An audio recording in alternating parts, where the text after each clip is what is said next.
Hello everyone, this is Grandpa from Grammy Grandpa Read, and we have a fan favorite today. It is Button Soup. It's a Walt Disney version of it. It's a Random House of New York book. Have you ever had button soup? If you don't know what it is, listen up, because this is fun. A long time ago, a traveler named Daisy was riding the stagecoach out west. She was going to visit her old Uncle Scrooge. Daisy was tired and thirsty and very hungry. She could hardly wait to reach her uncle's house. When the stagecoach pulled into town, everyone came to see who was on it.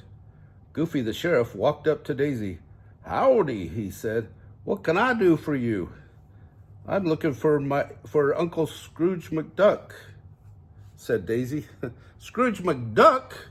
cried Goofy the sheriff. If you are as tired and hungry as you look, you should go to the hotel." Then he pointed to a little yellow house. "Old Scrooge lives there," he said, "but no one ever pays him a visit." "That is right," said Miss Clarabelle. "Old Scrooge must be the stingiest fellow in the whole West." "Yup," said Goofy. "He's the stingiest fellow in the West, all right."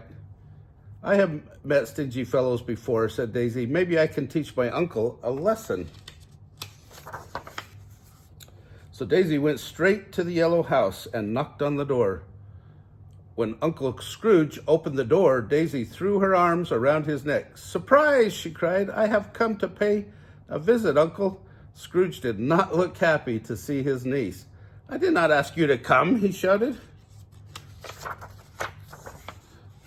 But Daisy did not listen to him. She walked into the house. "I am very hungry, Uncle," she said. "What do you have to eat?" "You won't find any food there," said Scrooge. He tried to hide some dirty dishes. "There is no food in the house," he cried. "Poor Uncle," said Daisy. "You must be starved." And she went to the cupboard and took out a big black pot. There on the shelf was a basket of fried chicken. "Aha," she thought, "my uncle is not as poor as he pretends to be." Daisy began to fill the pot with water. Uncle Scrooge jumped up and down. "You cannot cook here," he said. "I just told you I have no food." But Daisy did not listen to him. She lit a fire under the pot. "I don't need any food," she said. Her uncle's mouth fell open. "What in the world can you cook without food?" he asked. Daisy took out an old red button. She held it under her uncle's nose and rolled it slowly between her fingers. "With just a button," she said, "I can cook enough soup to fill that pot." "You can make soup with just one button?" said Scrooge. "I don't believe it." He watched Daisy drop the red button into the pot. "What do you call it?" asked Uncle Scrooge. "Button soup," said Daisy. Uncle Scrooge watched Daisy sniff the soup. She thought. "The stingiest fellow in the West is getting curious." Now, Uncle Scrooge sniffed the soup. He did not smell a thing. Daisy began to stir very quickly. As she stirred, she said, "Whenever I make this soup at home, I always use some salt and pepper. But since you have no food in the house, I guess you have no salt and pepper." "I don't have any food," said Scrooge, "but I always have saved some salt and pepper for a rainy day." He lit a candle, opened a door in the ceiling, and climbed up to the attic. The attic walls were covered with jars of spices.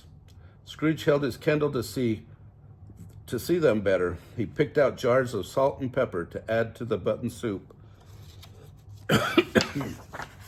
Excuse me. Daisy poured the salt and pepper into the pot. Uncle Scrooge watched. He could hardly wait to taste the button soup. Daisy began to stir again. As she stirred, she said, "I once made this soup with an old soup bone. It really was delicious, but if you have no food, one button will have to do." "If all you need is an old soup bone," said Scrooge, "I might be able to find one." He took a lantern and ran down to the cellar. Scrooge's cellar looked like a butcher shop. He had hams and chickens and turkeys and beef. He picked out a juicy bone to add to the button soup. When Scrooge came back with the bone, Daisy dropped it into the pot. The soup began to bubble and boil. "It smells good," said Scrooge. "This soup won a blue ribbon at the state fair," said Daisy, "but that time I used potatoes and carrots." "If the blue ribbon soup had potatoes and carrots, we shall have them too," said her uncle, and he ran out to the barn. Up in the hayloft, Scrooge had vegetables, potatoes, and carrots, and big heads of cabbage. He grabbed a pitchfork and tossed the hay. He found some potatoes and carrots to add to the button soup. By this time, the soup smelled so good, Uncle Scrooge was dying to taste it. And every time Daisy named something that would make the soup even better, Uncle Scrooge rushed off to find it. He's got onions and celery. He ran to the woodshed for onions and celery. He milked the cow to get Daisy some cream. He dug up his garden to get her some turnips. And he carried everything to the big black pot. At last, the button soup was ready to taste. "This is too much soup for me," said Daisy, "and this is too much soup for you. Let's ask someone to share it with us." "Share it," cried Scrooge. "Let's pour it into jars and save it. Food is hard to get." "But Uncle Scrooge," said Daisy, "don't you remember? We made this soup with just one button." "That's right," said Scrooge. "So we did." So Daisy ran to everyone in town. She ran to Goofy the sheriff. She ran to the ice cream parlor to get Miss Clarabelle. She ran to the general store for Mistress Minnie. She ran to the barber shop for Mickey and Cowboy Donald. And she told them all to come to Scrooge McDuck's house. When they came in, Scrooge gave them each a bowl. "You sure are clever," said Miss Clarabelle. "Scrooge is not only the stingiest fellow in the West, is not the stingiest fellow in the West anymore." Daisy only winked her eye. Soon they all sat down to a button soup feast, and it really was delicious.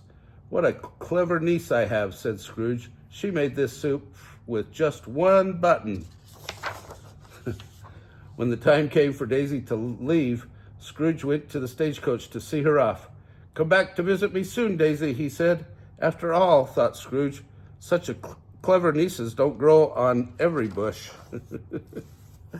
Oh, I hope you enjoyed that story. Isn't she clever to say that she just needs a button, and then he adds all the other ingredients that she needed. If you like this book, smash the like button down below, give us a big thumbs up, subscribe to our channel, and watch the playlist for Disney and the playlist for fairy tales. Have a great day.